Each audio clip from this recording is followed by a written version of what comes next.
when you got student here, and I look around and I'm like, oh, maybe there's no one in my field that I can interact with. But I think we have to push ourselves out of those silos. Because I've come and I really appreciated, professors' work on the buildings in Kenya. I mean, I see them, but I never saw them from his theory perspective. And until I find a place of connection, we can find a place of connection that we have to be the same space. I've never attended a conference for doctors, for example. But if I see a place where I'm working on a very thing with them, then I have to push myself to do it. Thank you. And sometimes, again, I was talking to a friend of mine yesterday. He was talking about actually the included in a grant where we're talking about misinformation.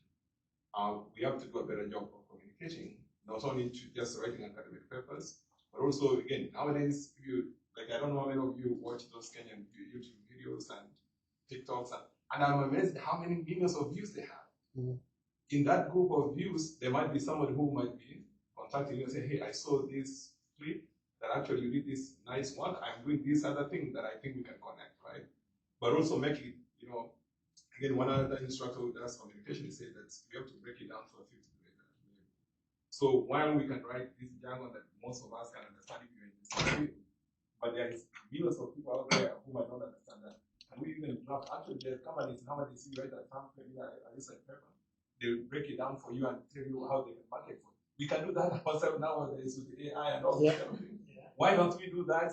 Again, share it with Nation TV, they can say, put it at KTN and all those kind of places. So if we have more people seeing our work, we can find connection and we can find actually collaborators who say, hey, this thing is killing my people. Can we work on this? And you bring your science, I can bring my community, right? That's an excellent idea. And actually, I'm actually making a pitch for synergies in people here within the KESSA community who are in, even music. Like last year when you did the Beach Fest, I was very impressed to see how the musician came up with ideas on how to communicate to the everyday man and woman, but they even went to a lower level, children. And it's not the age group you're thinking. They were going even lower and saying, why don't you make it into nursery rhymes?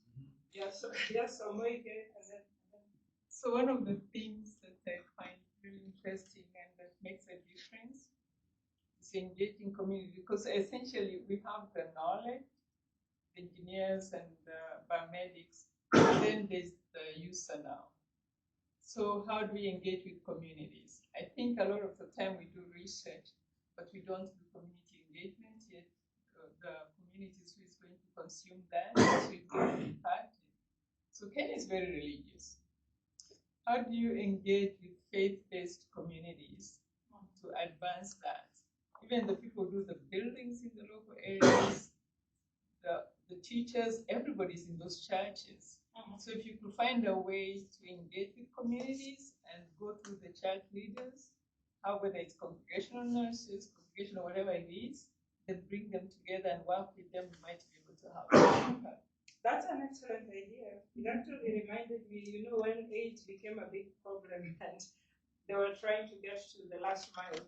And some of us come from those hardcore, very, very, religious dogma. They're like, we have a cure, abstain. But then meanwhile, half of the congregation is positive. So they managed to convince them to talk about, prevention besides the 10 Commandment strategies. And it worked. It worked. Yeah, sorry, I forgot. Thankfully, Dr. Moige was thinking along my thinking line. Amen. I was just thinking, and I think one of the challenges we have as academics is how to relate with the common person, with the local person. And I think when we often ignore these local people, sometimes we lose ideas that can really make a difference. So one of a good example, I would say, is go talk to the fishermen. The fishermen will tell you everything about mosquito. If you really want to know, because they've been dealing with mosquito on a practical level, literally.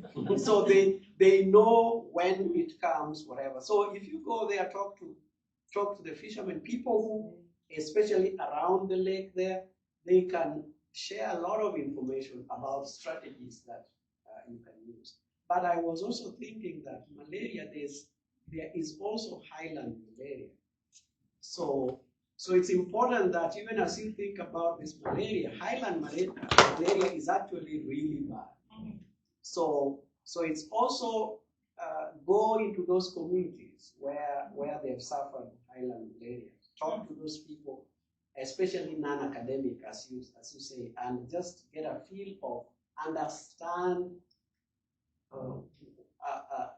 get their knowledge and use that knowledge to help push. Actually, make them part of your research Yes. team. Most of funding agencies now need community engagement and partners in the community who are co-investigators, not just saying, oh, we work with them, but put them in there and give them a budget and let them be part of the project.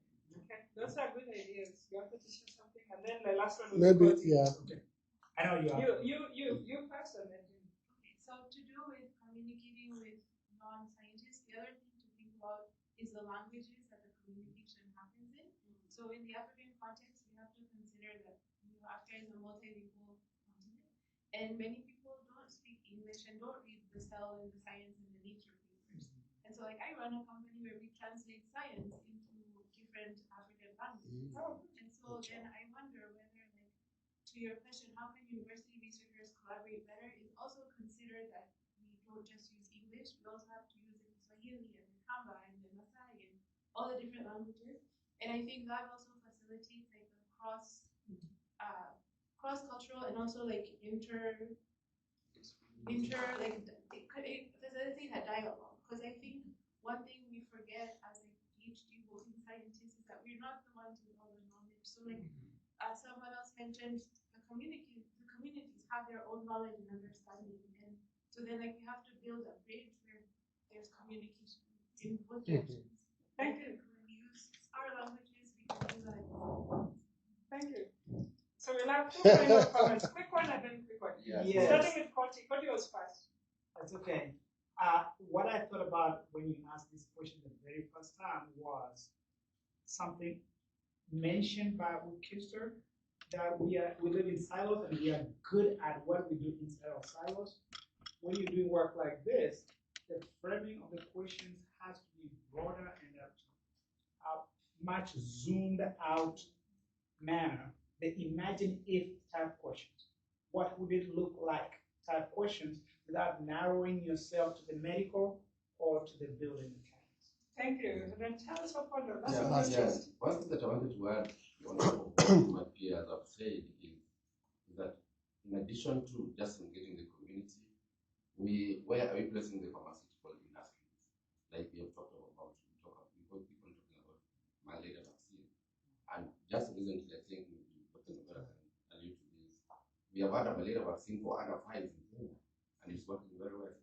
So if we can extend that to malaria vaccine to catch up for the adults, then we shall be very successful. And the only way we can do that is to have the academic researchers collaborating with the industry experts, so that you can have, because I believe you can have a malaria vaccine, but only if there's that political willingness to come up with a viable solution for malaria. Thank you. Yeah, thank you so much, Esther and James. And Esther was also the charity for me. So could you thank them a little bit more? Maybe one point of comment about malaria dog that I've always wondered that, when you build houses, we put burglar proof on our windows in Africa instead of putting insect. So the real enemy comes in as a mosquito, but you put, burglar proof to prevent a human being from going in. Because if you see in the US, we have those insect shears on the windows. And I think this is an area of Esther building and all that, because I don't understand why our windows should just be open and all insects get in. Good for them. Thank you. Thank you, guys. All right, so